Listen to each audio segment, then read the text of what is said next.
guided siya ng Holy Spirit, mga Lodi. Ang papangalan natin sa kanya ay Batorni.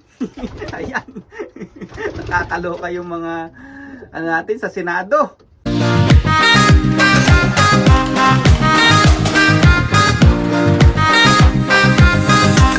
So yun mga kalapatids, nakita nyo na naman yung pagmumukha ko. Ayan, for today's video mga Lodi, tayo ay maninilip lang. Ayan, ayan, ayan. Ayun o. Ayun o. Ang Team Uno. Pucha, ayan mga Lodi, next time lalagyan na natin sila ng mga pangalan. Ayan sila o. Ito o. Ito mukhang matikas-tikas yung dark checker na bumaba na yan mga Lodi. Anak ni Kim Kam yan mga Lodi. Tapos pinaris ko dun sa yung kalapating ayaw mag-champion. Yan, ang ganda oh. Hindi ko nga alam kung cock or hen eh. Maliit lang siya eh. Pero ang liit na mukha, hindi ko alam kung cock or hen. Kasi minsan merong hen na namamara-mara ako eh. Yan, hindi ko alam kung cock or hen siya. Ang hirap pang i-ano yung iba kung cock or hen.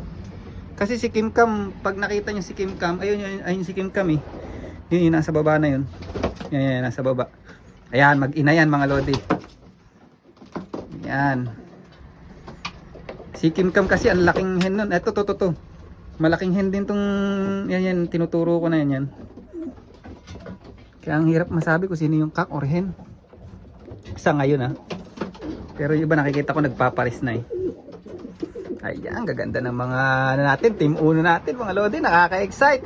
So next week, Wednesday, meron ng club training. Pero hindi pa tayo magsasakay doon. But this coming Thursday, mayroon kaming general meeting sa club namin. Ayan. At ayan o, yung mga pambato natin sa long distance yan, yung red checker na yan. Nasa left side, yung red checker white flight. Yan, papangalanan natin next time yan. Pang ano natin yan, pang reserve natin yan sa 1,200 km mga Lodi. Ayan. And then yun nga, next this coming Thursday meron kaming meeting. Tapos dinala ko na nga pala yung race secretary namin yung clock ko sa kay mga microchip nila, kaya makakapaglagay na tayo ng mga microchip dun sa mga walang microchip, kasi lalagyan ko na sila ng microchip mga Lodi, dahil sigurado ko itong mga ito mga pangwalayuan na to. Hindi kasi ako naglalagay ng microchip mga Lodi basta-basta sa mga ibon, kasi pag nawala sayang, yung mahal pa naman ng microchip, parang $5 isa na ngayon. So yung $5 na yun times mo na lang sa 35, o let's say 30, 60, 90, 150 isang microchip mga Lodi. Ayan mga Lodi, ito pala. Ayan, nakikita yung dark checker white flight na yan mga Lodi. Ayan, alam nyo ba kung anong pangalan yan? Dahil guided siya ng Holy Spirit mga Lodi, ang papangalan natin sa kanya ay Batorni. Ayan. Nakakaloka yung mga ano natin sa Senado. Ayan. Kaya ang pangalan niya is Batorni. Ayan, guided by the Holy Spirit. Ayan, uuwi yan sa 1,200 km kasi guided siya ng Holy Spirit, si Batorni. Yan ang pangalan niya ngayon, Batorni. Anak ni Darna mga Lodi. Yan, magkapatid sila sa ina. Ito, red checker white flight na yan. Ayan, magkapatid sa ina yan mga Lodi. Parehas kak. Pero magkaiba ng tatay. Yan. Ito yung anak ni Tanda, itong tatay nito. Yung kak na hindi nakakawala. Tapos hindi na marunong pumasok dito. Ewan ko, hindi ko na nahuli yun eh. Hindi ko alam kung bumalik dun sa farm eh. Tapos ito naman, anak ni Darna kay stubborn.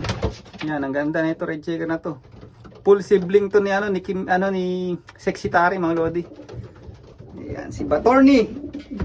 Ayan, pang long distance natin yan, si Batorni. Ang gandang ibon, si Batorni mga Lodi. Ako, hula ko talaga to, aabot sa sa malayo mga Lodi.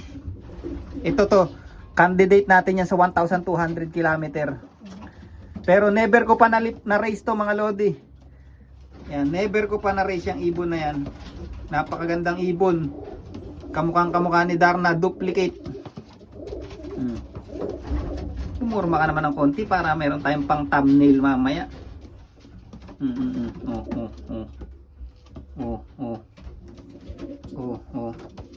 Yan oh, ganda. Tapos ito naman, ito pa yung pangalawa.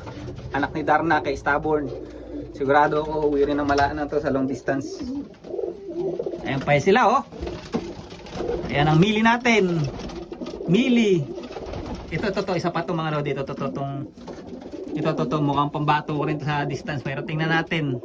Itong dark checker na ano, na breed ni Boss Denver. Yan, mukhang matikas-tikas din mga lodi. Malalaman natin yan sa race. Yan, sila ang gaganda nila mga lodi oh. Beautiful.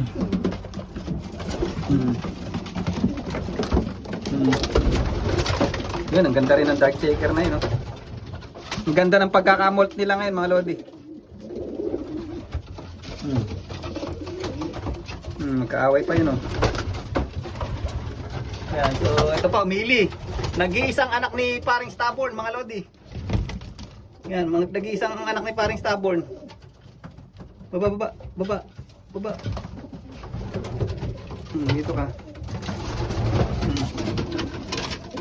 Ayan, nag-iisang anak ni paring Stubborn mga lodi. Mili Pied. Ang ganda oh. Yan, Mili Pied ang nag-iisang anak ni paring Stubborn. Kamukha ng tita niya na si Silver Bullet na champion ng club champion mga lodi. Tapos third place yata o second place yun sa Federation Combined Waikato race yun eh. Auckland Waikato. Ganda. Yan sila oh. Alright. So dito ko na lang rin yung vlog natin. Nagpatingin-tingin lang tayo pampatanggal stress mga lodi. See you next vlog. Bye bye.